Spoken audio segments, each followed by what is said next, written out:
Then suddenly, just over Christmas, she'd been tired, she'd been a bit ill.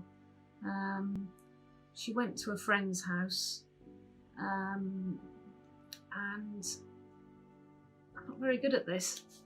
Sorry.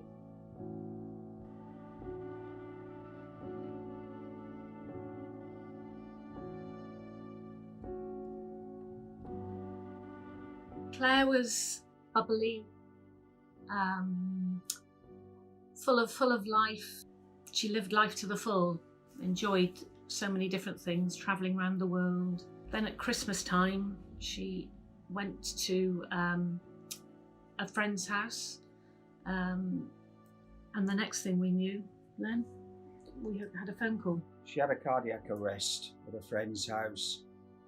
We had a phone call from a friend saying that Claire had collapsed.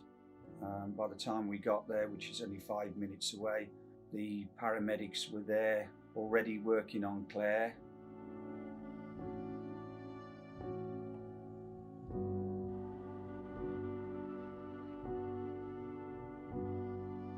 If you have a cardiac arrest, you're stopping the blood flowing to vital parts of your body. Every minute you delay CPR, your chances of surviving a cardiac arrest drop by 10%. And another thing that's very, very important is not being scared to get a hold of a defib.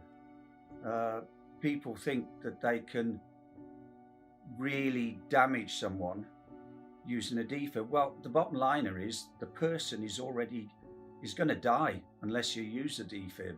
A defib will save a person's life. You can't harm anyone, or it's difficult to harm anyone. You can only help them.